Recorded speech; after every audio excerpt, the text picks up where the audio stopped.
All right, so we're going to get started. So welcome everyone to the Village Hive Co-working Nourish Your Brain Lunch and Learn series. We're very excited to have our special guest, Rose Reisman, joining us today. And so before we get started, I wanted to share a little bit about us, about who the Village Hive is. And in case you didn't know, we actually have 3 locations. We have one in Markham with our founder and queen bee, Charlotte Kirby. So Charlotte, if you could just wave to everyone. And so Charlotte started in 2016, and I've worked with her since 2019. And then we met Mitch, who is at our Yonge and Eglinton location. Mitch, if you could raise your hand and give a little wave. Where's your hand? He's right there with the yellow chairs in the back. There he is. Okay, so he did an emoji. And I'm Monica. I'm at the Village Hive Duncan Mill in North York. So we provide a space for entrepreneurs and small businesses and remote workers where they can come and meet and conduct their business. And each of our locations, we have this huge shared workspace where you can come in and borrow one of the desks for the day or by the month. And we also have private offices available, hourly, daily, and monthly, and meeting space that we unfortunately can't use right now. However, we have amazing meeting space for when you are comfortable to be in real life with other colleagues. And many of our members, I'm sure if you've been working from home, have also felt this way, that you're isolated and lonely at home and you wanted to be around other like-minded people. So that's the key reason why Charlotte thought about opening these co-working spaces, and feedback has been amazing at all 3 locations.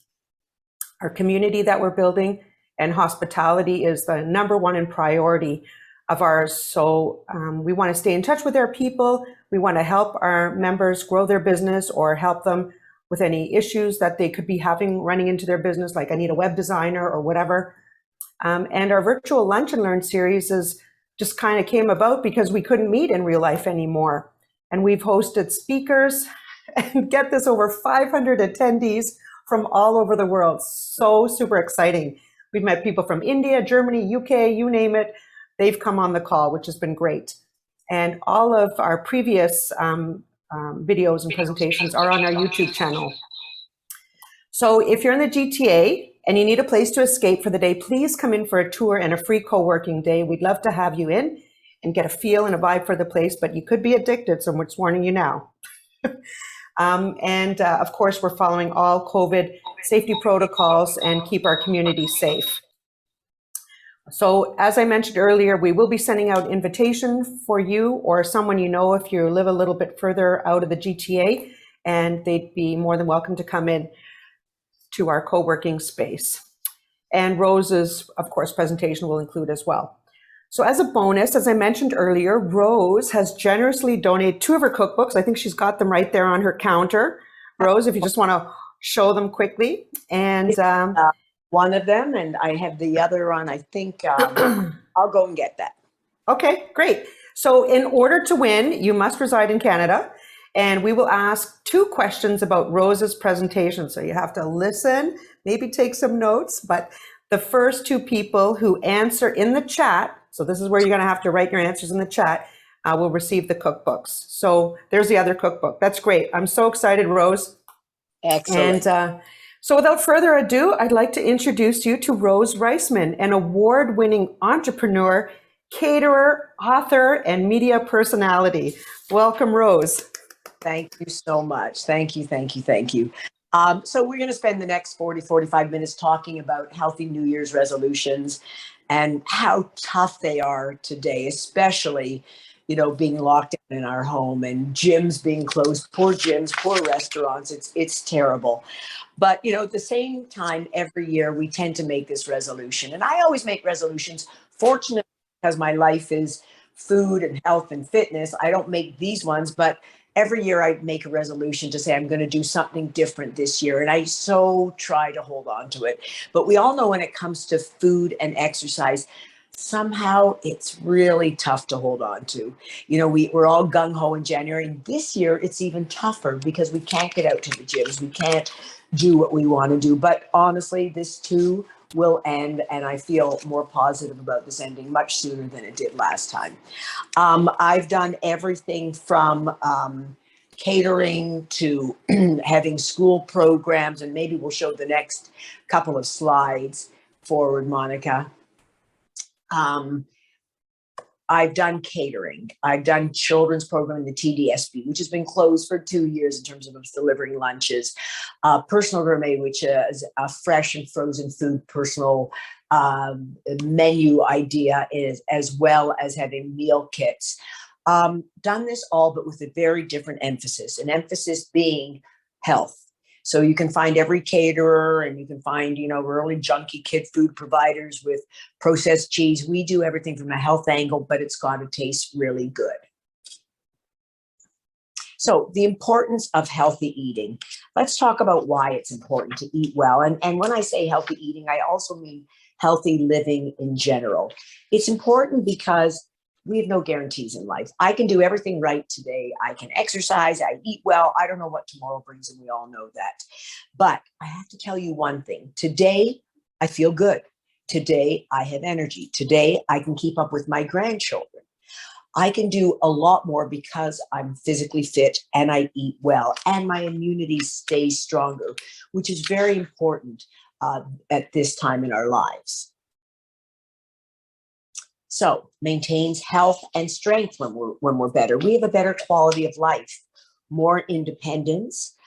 We look and we feel younger when we're in shape. You know what you feel like when you fit into those clothes that you've wanted to fit into so long. You feel really good about yourself. Your self-image is better. And more important, you lessen the risk of disease.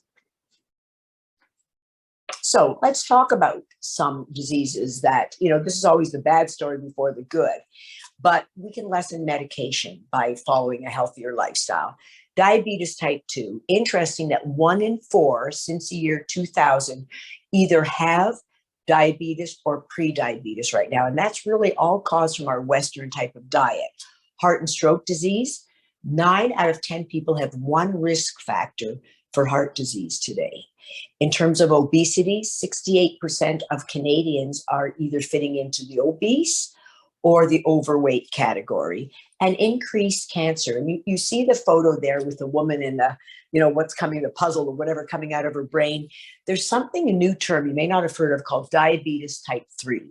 Diabetes type 3 is really from excess insulin in our body causing diabetes type 2 that also affects our brain and causes plaque, leading to dementia and Alzheimer's. So these are reasons enough for me, and especially look at your heredity. I mean, my family history was heart disease, high blood pressure, high cholesterol, heart attacks. So look at your history and see where your history is, knowing what you can control some part of.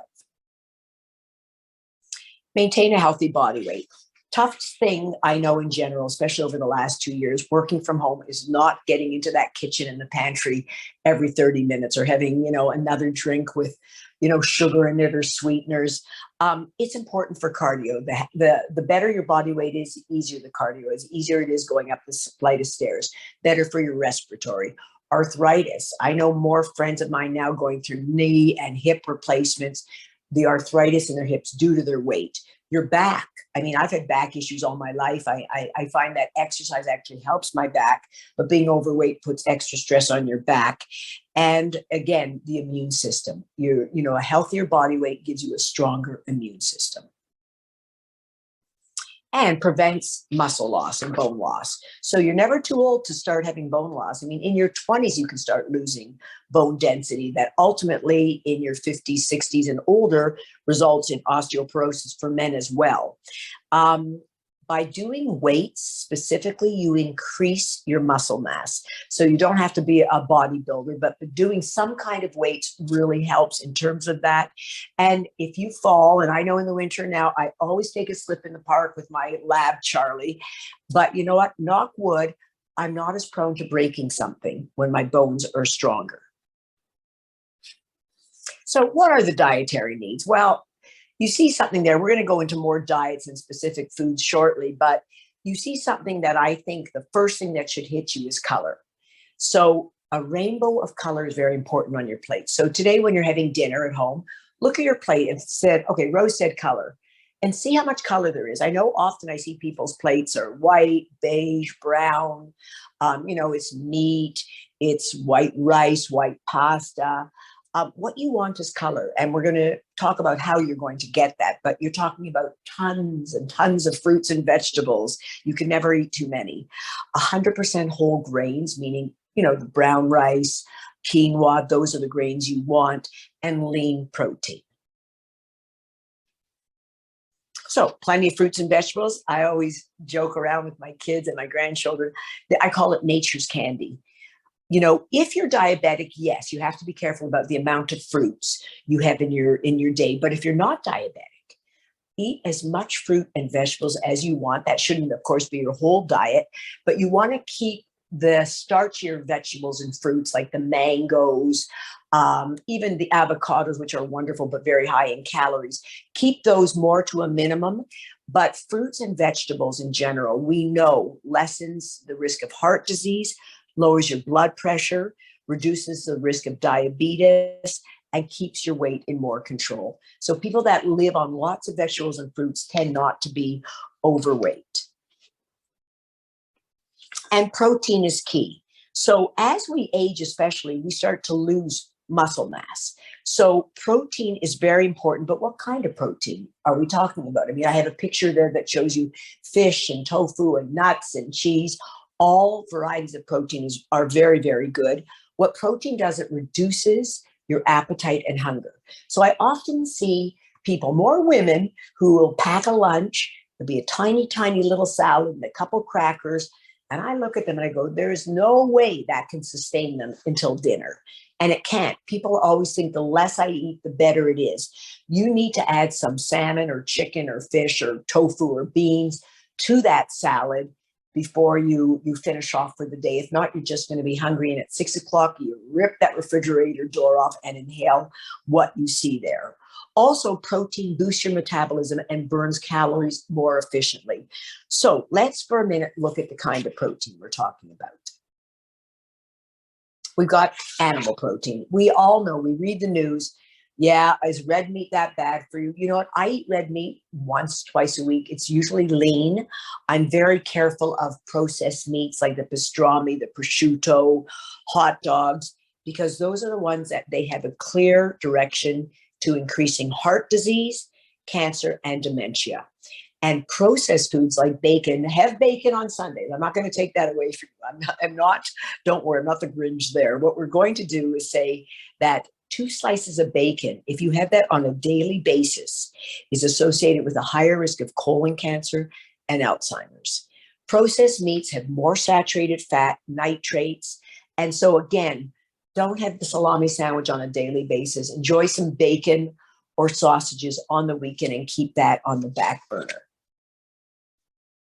Plant-based proteins. So it doesn't mean that you have to be eating tons and tons of tofu all day long, because honestly, I'm not a big tofu lover, but I do love nuts. I like beans. I like legumes. I like the Beyond Burger, which is now made with pea protein, not tofu, is very, very tasty.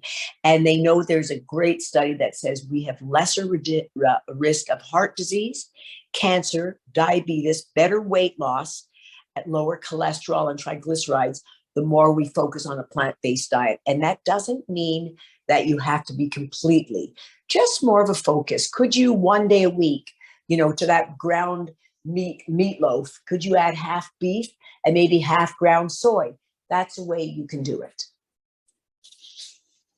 And increase our fish. So whether you're a fish lover or not, fish has got, especially fatty fish like salmon, mackerel, sardines, something called omega-3 fatty acids. Actually lowers the bad cholesterol, raises a good cholesterol in your body. And fish is lean. Even the skin of fish is healthy to eat, which is very filled with the omega-3 fatty acids. It's very good for brain health. 2 to 3 times a week is fine for fish if you like it. Here's the problem with fish, right? We all know that farm-raised fish like salmon can have mercury and PCBs. So what do? You either don't have it as often, or you have to bite the bullet and buy the occasional organic piece of salmon. So that's one thing. I hope you do include fish in your diet. More white fish has much less mercury and pollutants in it, so you might want to stick to white fish. And we talk about simple versus complex carbohydrates. So everybody's carb bashing today, and part of the New Year's resolution, I'm going to cut all the carbs out of my diet. Please don't do that. What you want to minimize, and I never will say cut out anything from your diet. Cut out the simple carbs. What are simple carbs? Sugar, of course, white flour, white rice, white pasta. Complex carbs are the grains, the quinoa, the buckwheat. Those are the carbs, and fruits and vegetables are also considered carbohydrates. Now, in terms of sodium, we always say, you know what, I'll put the salt shaker away. Believe it or not, that's not where most of the salt in your diet comes from. Most of the salt comes from packaged, processed, canned, and frozen foods. So if you're making most of the food at home, by all means, enjoy adding some of that delicious pink Himalayan salt that you can get at Costco or even the Dollarama. Use that on your food. That's not what's hurting you. What's hurting you are the foods I talked about, the processed foods. And remember, a lot of sodium increases your risk of high blood pressure, which can lead to heart and stroke disease. Now, we're going to look at the next two slides, low cholesterol versus high cholesterol foods. And the next slide, which let's go to the next slide, low saturated fat versus high saturated fat. We can really combine these two. What we're talking about are foods that have a lot of cholesterol. That's usually animal protein, not always. But we talk about butter, ghee, cream, cheeses, sour cream, coconut milk, which has got a lot of saturated fat. May not have cholesterol, but coconut milk, coconut oil today, be careful. I know they're touting how good it is for you. If you have a history of heart disease, you want to keep that also on the back burner. These are the foods that clog your arteries, cause the plaque in the brain.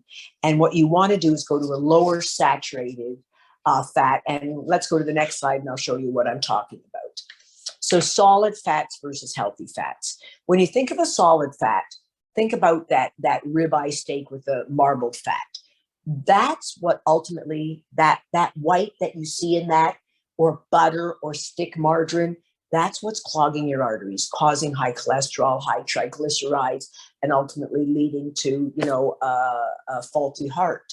What you want to look for are liquid fats. So what comes to mind is EVOO, extra virgin olive oil, olives. These are the fats. Even they sell margarine is a very good margarine if you don't want to just use oils. But I have to tell you, I use olive oil. Even in my baking, I use canola oil, which is also a high monounsaturated fat.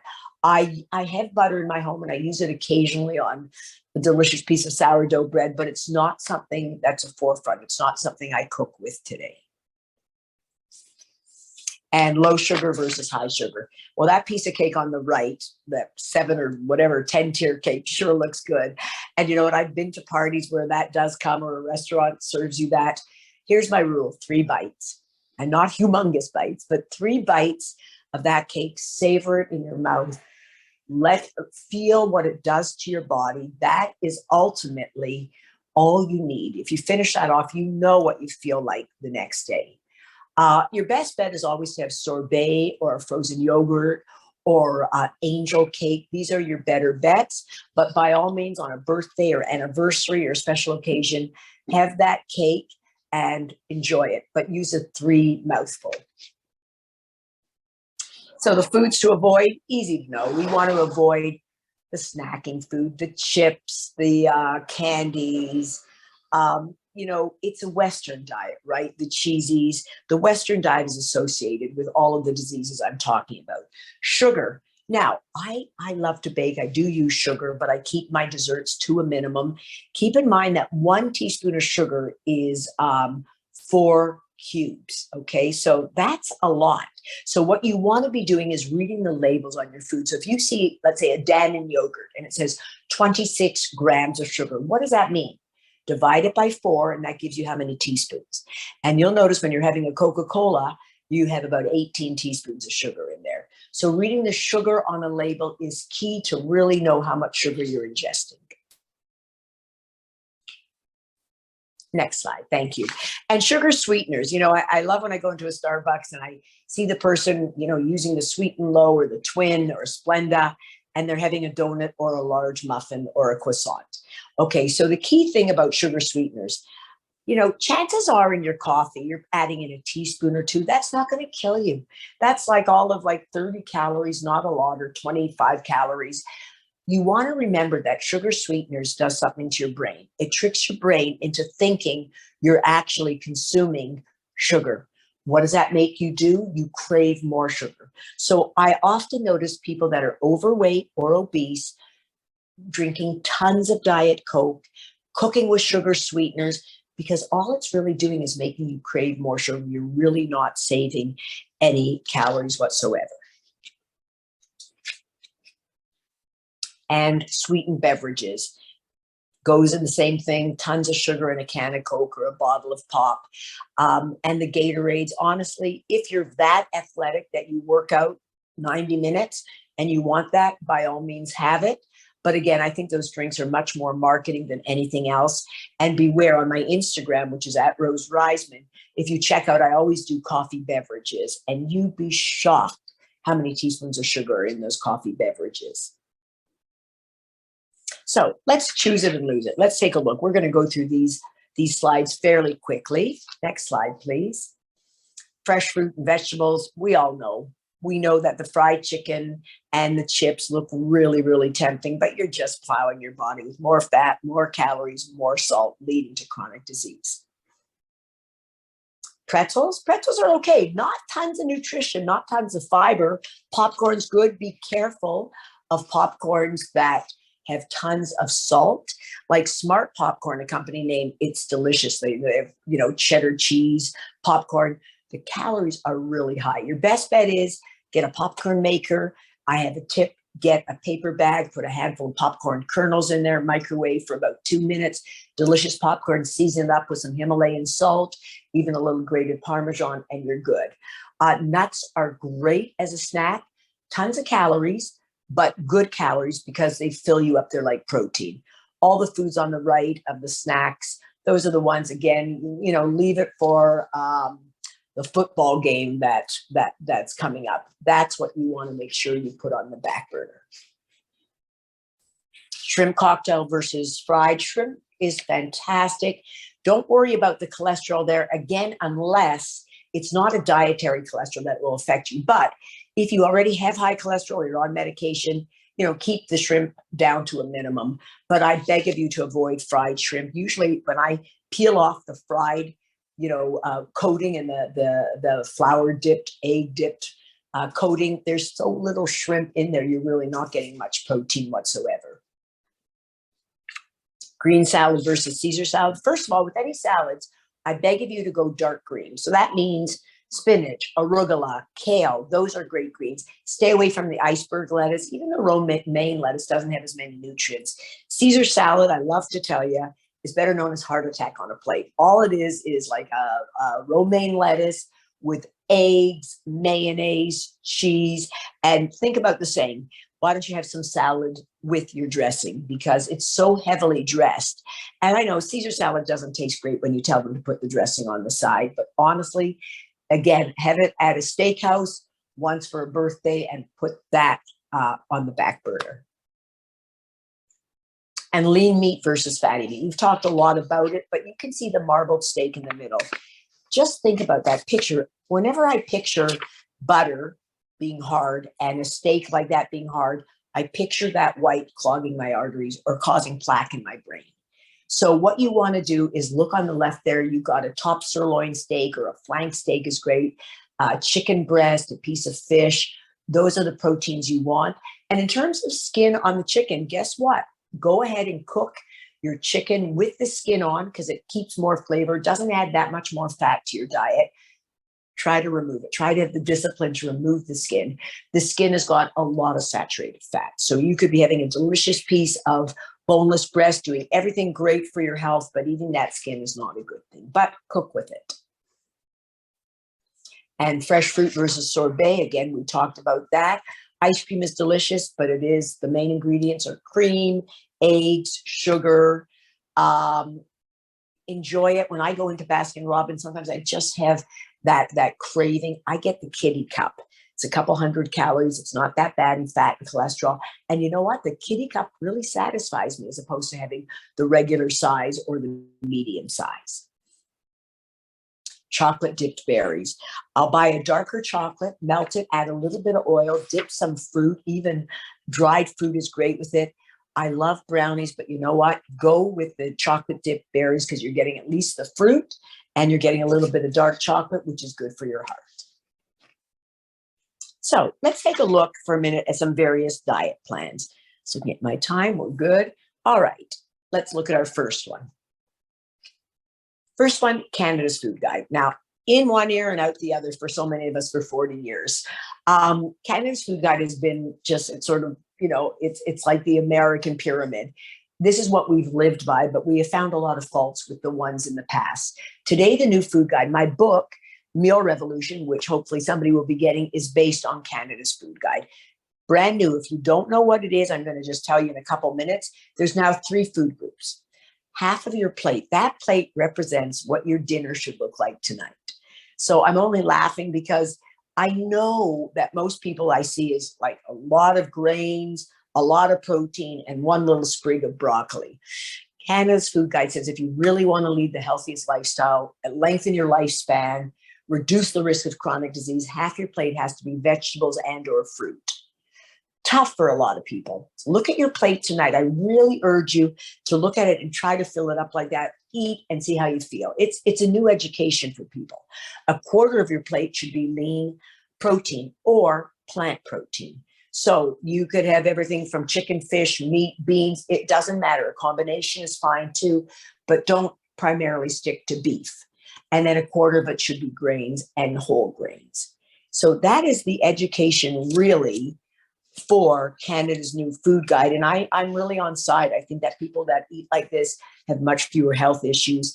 There's no longer a meat or a milk category. We're now putting milk as a protein, and we're even pushing people to do more plant milks than regular milk. Next is a Mediterranean guide. I love this. This is the #1 diet in the world to being the most successful. I hope you can see it well because really, you know, the Mediterraneans have a longer lifespan than we do, fewer cases of cancer, they age healthier. This is what they live on. It's a diet that's very rich in vegetables, olive oil, beans, legumes, whole grains, and fish. And if you look at the top of the pyramid, you can see at the very top is meat and sweets, sugar. Those are the foods that are really being minimized, which is very important. So Mediterranean diet, go and Google it. It's a really great diet. And, you know, they don't talk about measuring. You don't have to measure cups. Eat according to that, and you'll see you will lose weight and have way more energy. Plant-based diet. We already talked a fair bit about this, but I, you know, again, urge you even tonight or tomorrow night, if you plan dinner tonight, try to have a little more plant-based foods. You know, there's ground soy like Eve's, YVES. It's okay. I always find a bit of an aftertaste with Eve's. I went to the Beyond Burger and used it in chili. My kids did not know it wasn't meat. It was very, very good. So take a look at some of the alternatives in the food in the grocery stores today. And a gluten-free diet. So everybody I know wants to go on the gluten-free diet. Here it is. If you're celiac and you have gluten allergies, yes, of course you have to be very careful of the amount of gluten, but don't be fooled. You know, I bought some cookies the other day. I was doing a TV segment and it said gluten-free. And, you know, everybody says, oh, well, great, this is better for you. It had more sugar, more fat, more calories than if it had gluten in it. Also, a lot of gluten-free products are made with white flours like rice flour, tapioca flour. Not healthy. You'll notice that there's not a lot of fiber in it. So if you don't have a gluten allergy, there's nothing wrong with gluten. I mean, excess simple white flours and white pastas, yes. I mean, they do say it can increase memory loss over time and can cause digestive symptoms. But if you're feeling good and you're eating whole grains, I would stay away from worrying about gluten. Low carb or the keto diet, big trends. Keto is extreme. It's like virtually saying less than 50 grams of carbs a day. So what does that number mean to you? Well, in our normal day, I'll have 300 carbs in my day from fruits, vegetables, grains. They're limiting it to 50. So think about it for a minute. 1 cup of pasta is 45 grams. An apple is 15. A slice of bread is 20. It's so reduced that you really have to live on, you can have no fruit, no beans, no grains, only low-fat dairy, no sugar, and tons of protein. And the tons of protein, and I'll show you in a minute, the paleo diet can ultimately be very hard on your kidney, not easy for your bowels. So if you're going to do anything, go towards a lower carb diet than a keto diet. You'll lose tons of weight with keto, but it's also damaging to your kidneys over time. And intermittent fasting. So this is something I get asked about all the time. There's many ways you can do intermittent. Let me talk about the two key methods. One is the 16-8 method. What does that mean? If you have your dinner at 7 o'clock at night, after you finish that dinner, there is no more food. You can have some beverages or, water or coffee. No more food for 16 hours. That will bring you up to about 11 a.m. in the morning. Then from 11 back to 7, in those 8 hours, you're to have your 3 meals. Now, a lot of people succeed on this. They find weight loss is good. They can handle not eating till 11 in the morning.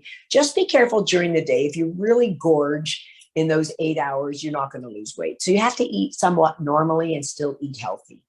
The other method is a 5-2 diet. That means 5 days a week you eat normally, but hopefully normally is healthy. 2 days a week you eat 500 calories per day. That's really small. Like a lot of people say, oh, I don't eat that many calories. You'd be shocked. Like a couple pieces of bread can be 250 calories. You only got 250 more for your whole day. So that's a tougher diet. Like 2 days to me, that's a bit of starvation. That isn't something that I would really want to do. But the 16-8 method is something you might want to try and see how you get along with. And finally, we have the paleo diet, which is similar to the keto, even more extreme, tons and tons of protein. It eliminates grains, dairy, and beans, and fruit. And fruit is allowed in it, but it can be a costly diet because protein costs a lot. Remember, it's not plant protein, it's animal protein. So now let's summarize it and take a look at some of what healthy resolutions I put into place that keeps me on the wagon, and I'll go off the wagon for a couple of days, but I always catch it back. And one key thing I tell you is if you're watching your weight, the minute you're up 2 to 3 pounds, put the brakes on. If you don't, 3 pounds goes to 5. And then, once you hit 10, 15 pounds over it, you just lose the desire to continue. So catch it early. So next slide, please. Portion control, toughest thing. I have people tell me all the time, Rose, I eat so healthy, I only eat too much. Now, you know what? There's truth to that. If you eat too many nuts and too many avocados, the healthiest food in the world, you're not going to lose weight. But here's the thing. Why are you eating so much? That's what you have to ask yourself. It's not just psychological. It could be. I mean, part of it is stress, of course, going through what we're going through now. But the reason you're eating more is you're not eating properly in the day. So you're doing what I said before. Lunchtime comes, you have a teeny little salad. You think you're being so good with a couple of Melba toaster crackers. And then you just lose control at dinner or in the evening, and you eat out of control. If you eat something every 2 to 3 hours, snack properly, some cheese, some nuts, eat a proper meal, eat every 2 to 3 hours, you will not eat out of control. I promise you that. I mean, of course, there's psychological at times when I'm stressed about my kids. I will eat more than I want to. But usually you can control it by eating properly and on a regular schedule during the day. Plan ahead. This is important, what you're planning to eat. If you wing it, I see at times with my kids, they're stressed, they're working too much. 7 o'clock comes, they order in, and they don't tend to order in the great, wonderful salads with whole grains. They tend to order more comfort food. That's normal. So plan ahead, meaning that you're shopping, you know what you're going to cook, and you try to stick to that. And don't skip meals. Skipping meals, one, suppresses your appetite. So you think, hey, how many times have you missed breakfast and lunch? You went, I'm not even hungry. This is great. But then it hits you at around 4 o'clock and you can't stop eating. It also causes you to be fatigued.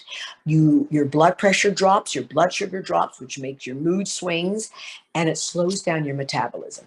So you may not eat and feel good about it, but again, when you do that, your metabolism slows. Guess what? You're not burning calories efficiently at all. You have to keep putting fuel into that fire to keep things going. And before I go out to someone's home, if I know they're going to have a really heavy duty meal and I want to, indulge more, I'll tend to sneak a little meal or good snack just before I leave my home. Might be a bowl of soup. It could be some nuts, some cheese.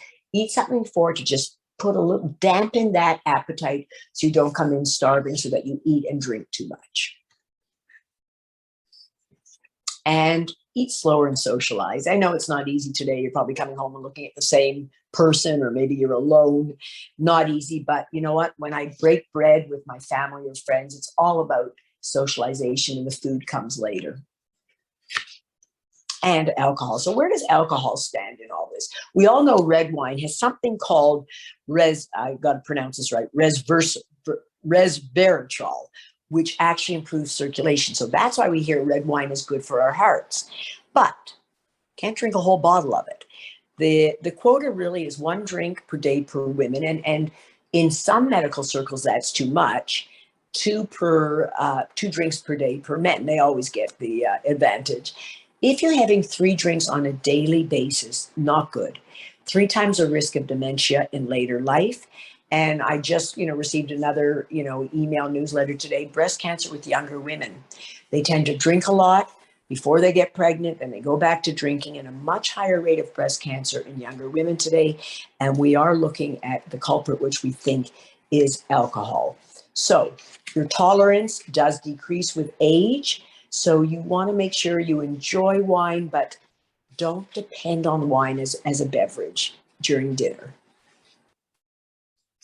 And make water the beverage of choice. Yeah, it sounds boring, I know, but I got a Soda Stream. I don't buy the flavored Soda Stream packets, but I do add lemon and limes and oranges and everything to it. I love Perrier, I love Pellegrino. That's how I make my drinks a little nicer with some ice cubes in it.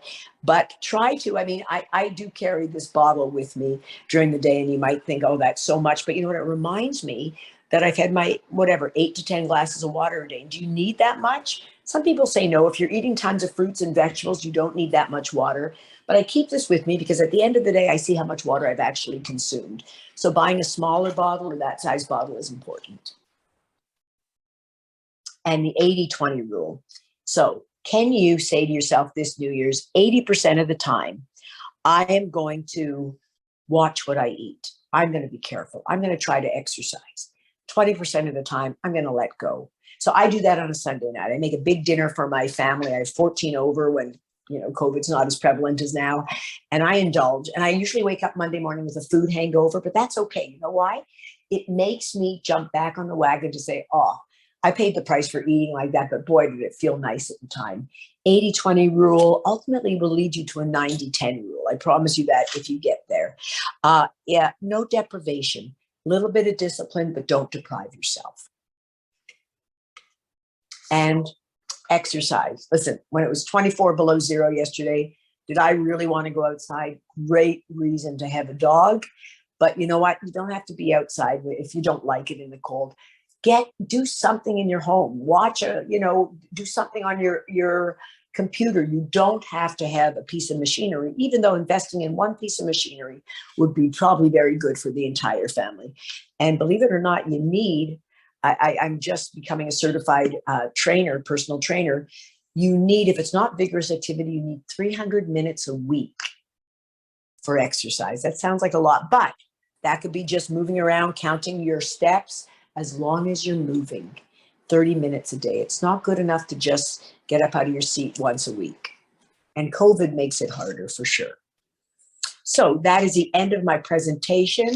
I hope today there's a lot of information I gave you. I realize that, and maybe some of you made notes. I think it's going to be available to you ultimately. But if you take one thing home today, and I'm going to ask you that, maybe that would be one of the questions I'd love to ask. What was one thing today that you learned that maybe you didn't know that you think you could incorporate to your lifestyle? So, Monica, thank you and the company for bringing me in. I hope we can open it up to some questions if we have time. Yes, sure. I wanted to say thank you so much, Rose. It was fabulous to hear you speak. And I have to say, I'm like really starving right now, looking at all those amazing colors. And as I mentioned earlier, being vegan, which was a choice almost actually 2 years now, all those fruit and vegetables and tofu and avocado. I'm like, can I come over? Like, is lunch ready? Because I'll be there in like 10. So thank you so much, Rose. We were really looking forward to this. Thank you to all the participants, but don't go away because we will have our draw for the 2 cookbooks. But I wanted to say thank you for coming and giving us this opportunity to have this type of one-on-one consultation from you, which covered a lot. And your expertise in the field has been fabulous. So again, thank you for doing this for our members and our audience for the Village Hive.